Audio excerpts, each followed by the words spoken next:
Coincident with our ship stopping in Walvis Bay, we booked a sightseeing flight over the Namib Desert. Since the flight departed from the Swakopmund airport, we had to make a 35-kilometer drive from our ship to get there. The drive to the Swakopmund airport was along the shoreline between a wall of sand dunes and the Atlantic Ocean. We passed by the Langstrand, or Long Beach, which is a small beach resort dominated by foreign tourists.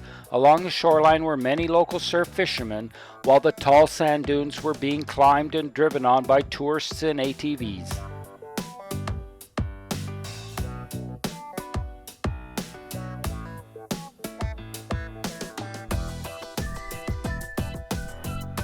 Nearing Swakopmund, there was a caravan of camels before we drove across the bridge over the dry riverbed, through the town, and then out to the airport with its small passenger terminal. After stumping up for the flight, we directly boarded the Cessna 210 and were soon taxiing out for takeoff. The sightseeing flight route over the Namib Desert covered a distance of 630 kilometers and took about 2.25 hours, flying south down to Sossusvlei over the desert and returning north via the seaboard.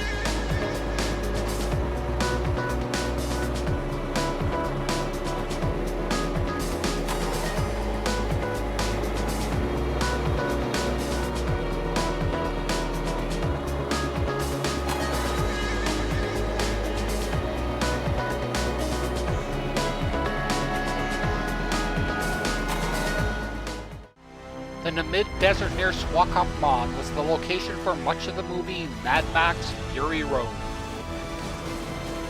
Meanwhile, high overhead, flying over Fury Road, the first leg of our flight was southeast inland from the coast to the Walvis Bay Research and Training Center. From the air, the thin line of green vegetation along the Kiseb River appears to be holding back the sand dunes. Passing over an ostrich near the Walvis Bay Research and Training Center, we headed east to the Kiseb Canyon that was carved out by the Kiseb River eons ago.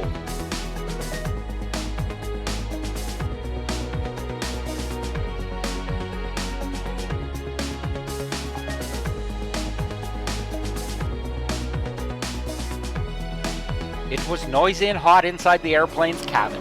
At the Kiseb Canyon, we turned south and flew over a sea of endless waves of sand to Sossusvlei.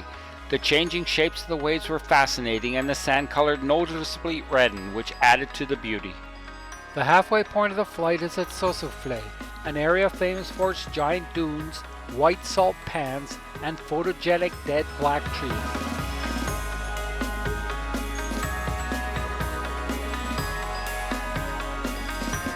Deadvlei used to be an oasis with some acacia trees until the river that watered the oasis changed its course. The pan has several blackened dead acacia trees that create a surrealistic landscape that is popularly photographed by visitors from around the world.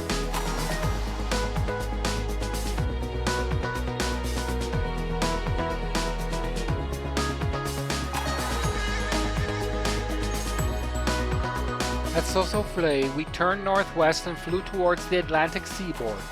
Heading towards the seaboard, the sand color noticeably lightened, and the dunes were more clearly shaped by the prevailing wind.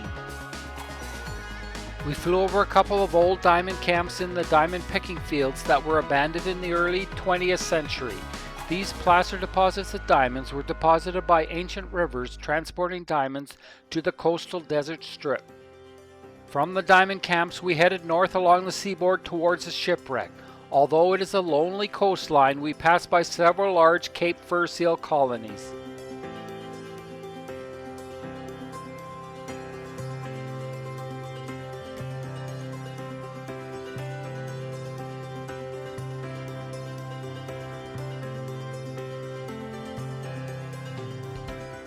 Finally, the shipwreck of the Eduard Bohlen came into view, although it was surprising that it was some 300 meters inland from the coastline. This ship heading to Cape Town ran aground in 1909 and has since been engulfed by the shifting desert sands. Continuing north, we flew over the wreck of the Shawnee that was run aground as part of an alleged insurance fraud in 1976.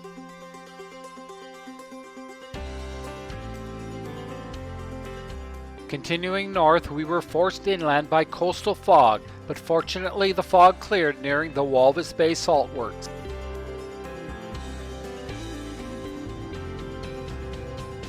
The company produces salt by evaporating seawater in large ponds. As the concentration of salt in the brine increases, the color of the brine changes from green when there is a low concentration of salt to dark red when there is a high concentration of salt. The color changes due to a change in the type of algae that flourishes as the salinity of the pond increases. The final product of the salt works was evidenced by the huge piles of salt awaiting shipment. The final leg of our flight was over Walvis Bay to Swakopmund. At Walvis Bay, we could see our ship alongside in the distance. Nearing the Swakopmund airport, we passed over the incongruously green Namib Desert golf course. As we taxied back to the small terminal, the low fuel warning sounded, signaling the end of our flight.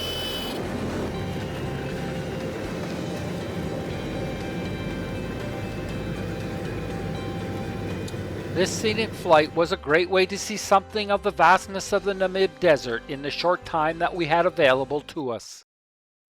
Take me somewhere nice, to some tired island in your heart called